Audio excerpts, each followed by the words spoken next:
27 বছর পর শ্রীলঙ্কার কাছে ওডিআই সিরিজ হারল ভারত। হ্যাঁ, ঠিকই শুনেছেন, 1997 সালে শেষবার ভারতের বিরুদ্ধে ওডিআই সিরিজ জিতেছিল শ্রীলঙ্কা। শেষ ম্যাচে বলতেই হচ্ছে লজ্জাজনক হার ভারতের। 249 রানের টার্গেটই চেস করতে ব্যর্থ ভারত। রোহিত শর্মা ছাড়া যেন ভারতের বাকি ব্যাটসম্যান ব্যাট করতেই ভুলে গিয়েছেন। আবারও ব্যর্থ বিরাট কোহলি। কোচ গৌতম গম্ভীরের ভুল প্ল্যানিংয়েই কি ভারত সিরিজ হারল? শেষ ম্যাচে ভারতের ভরাডুবির কারণ কি, আসুন জানার চেষ্টা করি। আপনি যদি চ্যানেলটিতে নতুন হয়ে থাকেন, চ্যানেলটি অবশ্যই সাবস্ক্রাইব করুন এবং পাশে থাকা বেল আইকনটি অবশ্যই প্রেস করবেন। টি-20 সিরিজে জয় পেলেও ওডিআই সিরিজ শুরু হতে যেন ভারতের ব্যাটসম্যানেরা ব্যাট করা ভুলে গিয়েছেন। শ্রীলঙ্কান স্পিনারদের সামনে বারবার ব্যর্থ ভারতীয় ব্যাটসম্যানরা। 3 ম্যাচের ওডিআই সিরিজের একটি ম্যাচেও জিততে পারেনি ভারত। শ্রীলঙ্কা 2 ম্যাচ জিতে সিরিজ তাদের নামে করেছে। সিরিজের শেষ ম্যাচে এদিন ভারত আবারও টসে হেরে যায়। শ্রীলঙ্কা প্রথমে ব্যাটিং করতে আসে। শ্রীলঙ্কার 2 ওপেনার প্রথম নিসাঙ্কা ও আবিষ্কা ফার্নান্দো অসাধারণ শুরু করেন। আবিষ্কা ফার্নান্দো মাত্র 4 রানের জন্য 100 রান মিস করেছেন। তিনি 96 রানের বিশাল ইনিংস খেলেছেন।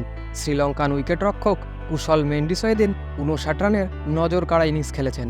শ্রীলঙ্কান টপ অর্ডার ছাড়া আর কেউ তেমন শ্রীলঙ্কান ব্যাটার রান পাননি।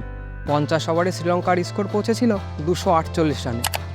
এদিন ভারতীয় বোলিং লাইন আপে ভারতের হয়ে প্রথম ওডিআই ম্যাচ খেলতে নামা রিয়ান পরাগ 3 উইকেট নিয়ে চমক দিয়েছেন। এছাড়া ওয়াশিংটন সুন্দর, অক্ষর প্যাটেল, কুলদীপ যাদব একটি করে উইকেট নিয়েছেন। মোহাম্মদ সিরাজ এদিন 1 উইকেট পেলেও 78 রান খরচ করেছেন। সিরিজ ড্র করার জন্য ও শেষ ম্যাচ জেতার জন্য ভারতের সামনে লক্ষ্যমাত্রা ছিল এদিন 249। রোহিত শর্মা এদিনও ভারতীয় ইনিংসে শুরু করেন বিধ্বংসীভাবে। তবে রোহিত এদিন বেশি সময় ক্রিজে টিকতে পারেননি। 20 বলে 35 রান করেই আউট হয়েছেন রোহিত শর্মা। রোহিত শর্মা আউট হতেই এদিনও ভারতের ব্যাটিং লাইন আপ তাসের ঘরের মতো উড়ে যায়। শুভমান গিল গোটা ওডিআই সিরিজেই ব্যর্থ হয়েছেন।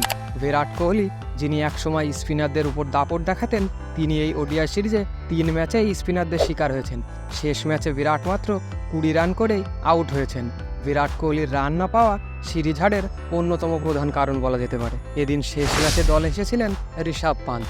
4 নম্বরে নেমে ঋষভ পান্ত মাত্র 6 রান করেন। দলের অন্যতম ভরসাযোগ্য ব্যাটসম্যান শ্রেয়স আয়ারও এই সিরিজে রান পাননি। গোটা সিরিজে ফ্লপ শ্রেয়স আয়ার। এরপর অক্ষর প্যাটেল থেকে রিয়ান পরাগ, শিবম দুবে সবাই শ্রীলঙ্কান বোলারদের সামনে আত্মসমর্পণ করেছেন। ওয়াশিংটন সুন্দর কিছুটা চেষ্টা করেছিলেন, তবে তা যথেষ্ট ছিল না। শ্রীলঙ্কার সামনে ভারত মাত্র 138 রানেই গুটিয়ে যায়। 27 বছর পর আবারও ভারতের বিরুদ্ধে ওডিআই সিরিজ জয় পেল শ্রীলঙ্কা। প্রশ্ন উঠেছে কোচ গৌতম গম্ভীরের অতিরিক্ত ব্যাটিং অর্ডারে পরিবর্তন করা নিয়ে। ওডিআই সিরিজের প্রত্যেক ম্যাচেই তিনি ব্যাটিং অর্ডারে পরিবর্তন করেছেন। প্রথমবার ওডিআইতে কোচিং করালেন গৌতম গম্ভীর। আর ওডিআই সিরিজে পরাজয়ের সম্মুখীন ভারত। ভারতের আগামী ওডিআই সিরিজ রয়েছে ইংল্যান্ডের বিরুদ্ধে 2025 সালের শুরুতে। আপাতত আর কোনো ওডিআই সিরিজ খেলবে না ভারত। ভিডিওটি যদি আপনাদের ভালো লেগে থাকে, ভিডিওটি অবশ্যই লাইক করবেন এবং ক্রিকেট দুনিয়ার সমস্ত খবর সবার আগে পেতে চ্যানেলটিকে অবশ্যই সাবস্ক্রাইব করুন।